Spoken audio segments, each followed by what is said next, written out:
same prejudice or bias. Each week, the X-Files poses a mystery and offers two rival kinds of explanation, the rational theory and the paranormal theory. And week after week, the rational explanation loses. But it is only fiction, a bit of fun. Why get so hot under the collar? Imagine a crime series in which every week there is a white suspect and a black suspect. And every week, lo and behold, the black one turns out to have done it. Unpardonable, of course. And my point is that you could not defend it by saying, but it's only fiction, only entertainment. Let's not go back to a dark age of superstition and unreason, a world in which every time you lose your keys, you suspect poltergeists, demons, or alien abduction. Enough, let me turn to happier matters. The popularity of the paranormal, oddly enough, might even be grounds for encouragement. I think that the appetite for mystery, the enthusiasm for that which we don't understand, is healthy and to be fostered. It's the same appetite which drives the best of true science, and it's an appetite which true science is best qualified to satisfy. Perhaps it is this appetite that underlies the rating success of the paranormalists. I believe that astrologers, for instance, are playing on, misusing, abusing our sense of wonder. I mean, when they hijack the constellations and employ sub-poetic language like the moon moving into the fifth house of Aquarius. Real astronomy is the rightful proprietor of the stars and their wonder. Astrology gets in the way, even subverts and debauches the wonder. To show how real astronomical wonder can be presented to children, I'll borrow from a book by John Cassidy that I brought back from America to show my daughter Juliet. Find a large open space and take a soccer ball to represent the sun. Put the ball down and walk 10 paces in a straight line. Stick a pin in the ground. The head of the pin stands for the planet Mercury. Take another 9 paces beyond Mercury and put down a peppercorn to represent Venus. 7 paces on, drop another peppercorn for Earth. 1 inch away from Earth, another pinhead represents the moon. The furthest place, let's remember, that we've so far reached. 14 more paces to little Mars, then 95 paces to giant Jupiter, a ping-pong ball. 112 paces further, Saturn is a marble. No time to deal with the outer planets, except to say that the distances are much larger. But how far would you have to walk to reach the nearest star, Proxima Centauri? Pick up another football to represent it and set off for a walk of 4,200 miles. As for the nearest other galaxy, Andromeda, don't even think about it. Who'd go back to astrology when they've sampled the real thing, astronomy? Yeats's starry ways, his lonely, majestical multitude.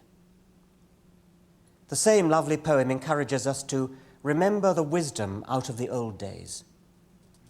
And I want to end with a little piece of wonder from my own territory of evolution.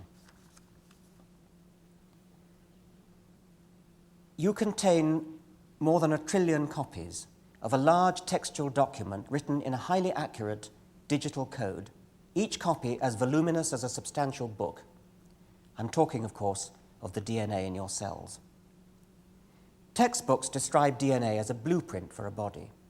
It's better seen as a recipe for making a body because it's irreversible. But today I want to present it as something different again and even more intriguing. The DNA in you is a coded description of ancient worlds in which your ancestors lived. DNA is the wisdom out of the old days, and I mean very old days indeed. The oldest human documents go back a few thousand years, originally written in pictures. Alphabets seem to have been invented about 35 centuries ago in the Middle East, and they've changed and spawned numerous varieties of alphabet since then. The DNA alphabet arose about 35 million centuries ago. Since that time, it hasn't changed one jot. Not just the alphabet, the dictionary of 64 basic words and their meanings is the same in modern bacteria and in us.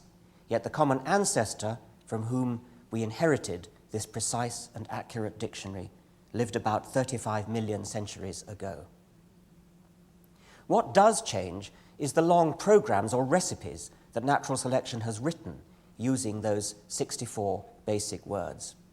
The messages that have come down to us are the ones that have survived millions, in some cases hundreds of millions, of generations.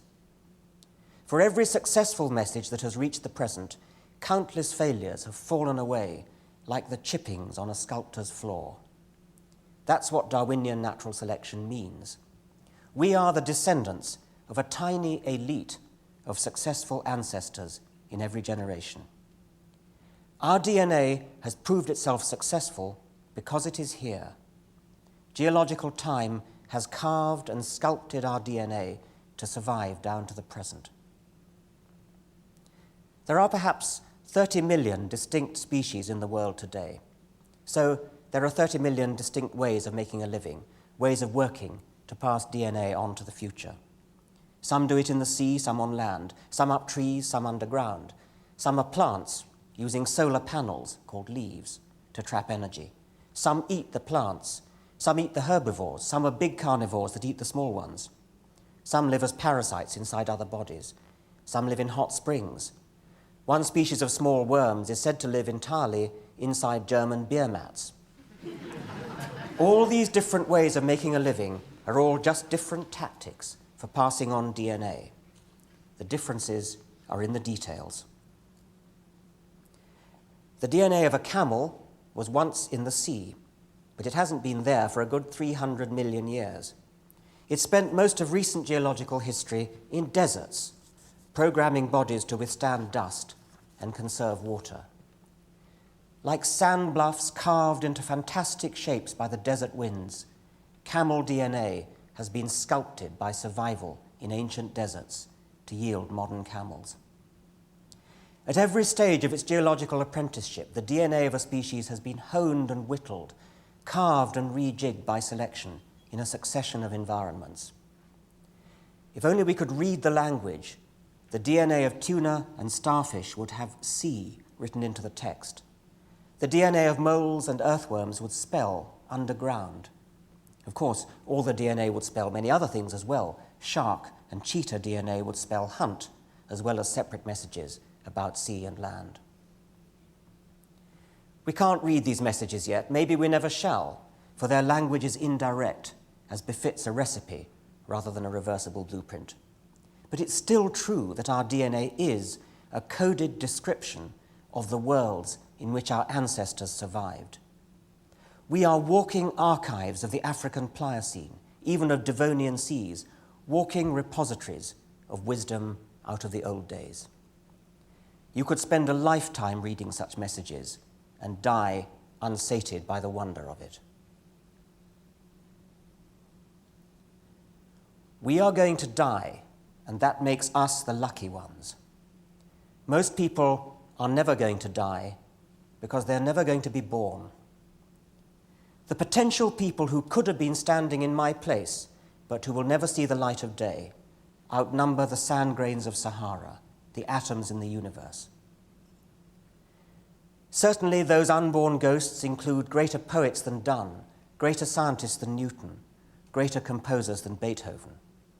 We know this because the set of possible people allowed by our DNA so massively outnumbers the set of actual people. In the teeth of these stupefying odds, it is you and I that are privileged to be here, privileged with eyes to see where we are and brains to wonder why. There is an appetite for wonder, and isn't true science well qualified to feed it? It's often said that people need something more in their lives than just the material world. There's a gap that must be filled. People need to feel a sense of purpose. Well, not a bad purpose would be to find out what's already here in the material world before concluding that you need something more. How much more do you want? Just study what is. and you will find that it already is far more uplifting than anything you could imagine needing. You don't have to be a scientist. You don't have to play the Bunsen burner in order to understand enough science to overtake your imagined need and fill that fancied gap. Science needs to be released from the lab into the culture. Thank you very much.